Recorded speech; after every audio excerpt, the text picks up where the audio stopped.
June 1944. The largest invasion in human history was about to begin. Millions of Allied soldiers were preparing to cross the English Channel. But there was a problem. If Germany discovered where the invasion would land, it would be over before it began. Every beach would be fortified. Every landing zone would become a killing field. The truth, if revealed, would cost hundreds of thousands of lives, possibly more. The Allies understood this, and so they made a decision that would shape the outcome of the war. They would not hide the truth. They would replace it. An entire false reality was created. Fake armies were assembled. False radio traffic filled the air. Inflatable tanks were placed where real ones did not exist. Maps were altered. Reports were fabricated. Movements were staged. And every detail had to be believable, because a single mistake would expose everything. This was not a single lie. It was a continuous one, maintained every hour of every day by thousands of people, many of whom knew that if the deception failed, they would be responsible for the consequences. The question was no longer about strategy. It was about morality. Is deception acceptable when the truth would kill? Is lying justified if it prevents catastrophe? And if the lie succeeds, does that make it right? This was Operation Fortitude, and before a single soldier landed on the beaches of Normandy, the war was already being decided by a lie.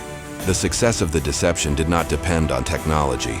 It depended on the human mind. The Allies understood something crucial. People do not believe what is true. They believe what feels consistent. German intelligence was not careless. It was overwhelmed. False information arrived constantly. Radio messages repeated the same patterns. Fake units appeared where the Germans already expected them to be. Reports confirmed existing assumptions, and that made the lie believable.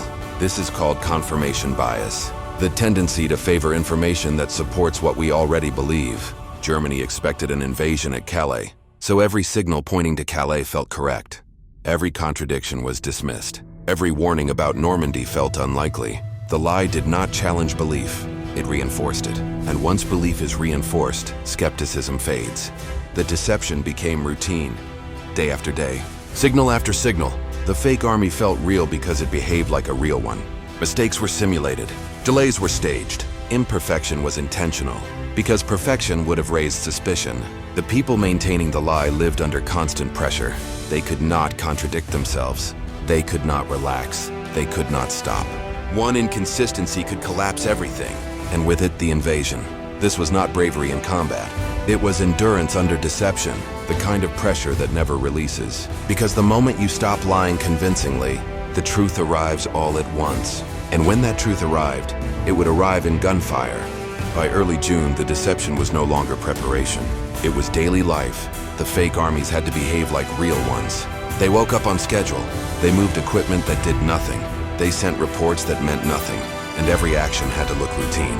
Because routine is convincing, the men maintaining the deception could not relax. They could not break character. They could not contradict yesterday's lie with today's truth. Every message had to match the last one. Every movement had to align with expectation. Even boredom had to be staged. Because real armies get bored. Mistakes were introduced deliberately. Late arrivals, conflicting messages, small inefficiencies. Too perfect would have looked fake. So imperfection became part of the plan. This created a different kind of pressure. Not the pressure of combat, but the pressure of consistency. The fear was not death. It was exposure. If a single contradiction was noticed, the illusion would collapse instantly. And once the illusion collapsed, there would be no time to correct it. The truth would arrive all at once. With artillery, with machine guns, with bodies on beaches that had not been prepared. The people running the deception understood this. They were not fighting soldiers. They were fighting certainty. And certainty is harder to break than armor. The lie had to survive just a little longer. Not forever, just long enough. The invasion began before the truth arrived. On the morning of June 6, 1944, Allied forces landed in Normandy. And the lie was still working. German commanders waited. They believed this was a diversion. They expected the real invasion to come later. Some units were held back. Others were delayed. Critical reinforcements did not move, because certainty told them not to.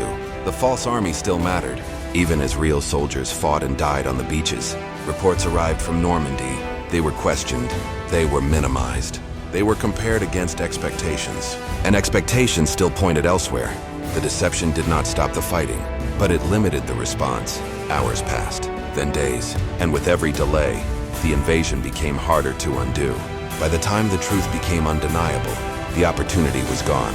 The beachhead had been secured, supplies were moving inland, and momentum had shifted permanently. The lie did not win the war, but it shaped the moment that made victory possible. It bought time. Not much, just enough. And in war, time is everything. Operation Fortitude did not involve gunfire. No shots were fired to maintain the lie. No enemies were killed to keep it alive. And yet its consequences were measured in lives. The deception did not win the war by itself, but it created the conditions where victory became possible. It delayed certainty, and delay was enough. The people who carried the lie were never celebrated as heroes.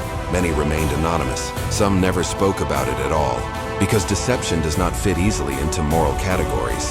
Lying is normally condemned. Truth is normally defended, but war distorts those rules. In this case, telling the truth would have been catastrophic, and lying prevented something worse.